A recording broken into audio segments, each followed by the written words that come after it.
ಚಾಮರಾಜನಗರ ಜಿಲ್ಲೆ ಅಂತ ವಿಶೇಷವಾದಂತಹ ಪ್ರೀತಿ ಕಾಳಜಿ ಇದೆ. ಜೊತೆಗೆ ಯಾರೇ ಸಿಎಂ ಆದ್ರೂ ಕೂಡ ಚಾಮರಾಜನಗರ ಜಿಲ್ಲೆ ಪರ ಹೆದರ್ತಾ ಇದ್ರು. ನಾವು ಸುಧಾರಣೆ ಬಂದಿದ್ದೀರಾ, ನಿನ್ನೆ ಕೂಡ ಒಂದು ಐತಿಹಾಸಿಕ ದಿನಕ್ಕೆ ಸಾಕ್ಷಿಯಾಗಿದೆ ಸರ್, ನಡೆಸಿದ್ದೀರಾ? ಈಗ ಮೈಸೂರು ಡಿವಿಷನ್ ಮಾಡಬೇಕಾಗಿದೆ, ಮಾದೇಶ್ವರ ಬೆಟ್ಟದಲ್ಲಿ ಮಾಡೋಣ ಅಂತ ಸಜೆಸ್ಟ್ ಮಾಡಿದೆ.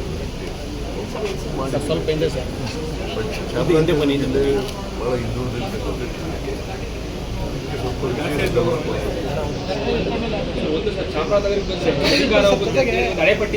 ಅದೆಲ್ಲ ತೊಲಗಿಸಿದ್ದೀರಾ ಸರ್? ಈಗ ತೊಳೆದಾಕಿದ್ದೀರಾ? ಮೂಢನಂಬಿಕೆಗಳು ಅವರದ್ದು ಏನು ಸತ್ಯ ಇಲ್ಲ. ಅದೇನಾಗಿದೆ, ಮೌಢ್ಯಗಳಿದ್ದಾವಲ್ಲ, ಅದರಿಂದನೇ ಸಮಾಜದಲ್ಲಿ ಬಹಳಷ್ಟು ಪ್ರಗತಿಗೆ ಅಡ್ಡ ಬಂದಿರ್ತಕ್ಕಂಥದ್ದು. ಅದಕ್ಕೆ ಈಗ ನಾನು ಒಂದು 15-20 ಸಾರಿ ಬಂದಿರಬೇಕು ನಾನು ಚಾಮರಾಜನಗರ. ಎರಡನೇ ಸಾರಿ ಮುಖ್ಯಮಂತ್ರಿ ಆಗ್ತಲ್ಲ. ಹೌದು, ನಿಮ್ಮ ಕುರ್ಚಿ ಗಟ್ಟಿ ಆಗುತ್ತೆ ಅಂತ ಯಾವಾಗ ಹೇಳ್ತೀರಾ ಸರ್? ಚಾಮರಾಜನಗರ ಬಂದಾಗಲ್ಲ ನನ್ನ ಕುರ್ಚಿ ಗಟ್ಟಿ ಆಗುತ್ತೆ ಅಂತ. ನಾನು ಇದು ಬಂದಾಗೆಲ್ಲ ನನ್ನ ಕುರ್ಚಿ ಗಟ್ಟಿ ಆಗುತ್ತೆ. ನಿನ್ನೆ ಪ್ರಾಧಿಕಾರದ ಸಭೆ ಕೂಡ ಆಯಿತು ಸರ್, ಏನೆಲ್ಲ ವಿಶೇಷ ಸೂಚನೆಗಳನ್ನು ಕೊಟ್ಟಿದೆ ಅನುಮೋದನೆ ಹೇಳಿದ್ದೀನಿ, ಸೂಚನೆ ಕೊಟ್ಟಿದ್ದೀನಿ. ಒಂದು ದೇಶ ಇರೋದು, ಎರಡನೇದು ಈ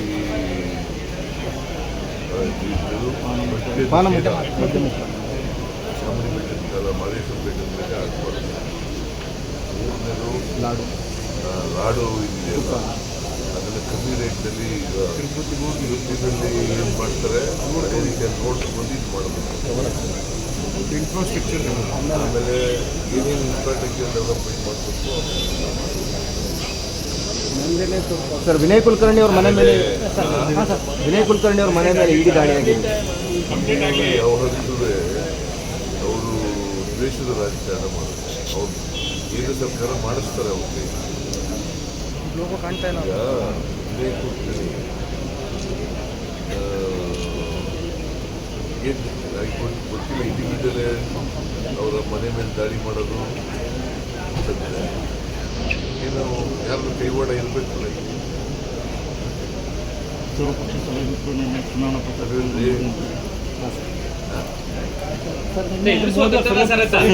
ಬಿಜೆಪಿಯವ್ರಿಗೆ ಯಾಕೆ ಮಾಡೋಣ? ಬಿಜೆಪಿಯವರೆಲ್ಲ ಸಾಕಾಗಲ್ಲ ಸರ್, ಎದುರಿಸುವ ತಂತ್ರಗಳ ಸರ್ ಅಂತ ದೇಶದ ರಾಜಕಾರಣ. ಸರ್ವಪಕ್ಷ ಸಭೆಗೆ ಮೋದಿ ಗೈರಾಗಿದ್ರು ಸರ್. ಆಶ್ವಾಸನೆ ಕೊಟ್ಟಿದ್ದಾರೆ.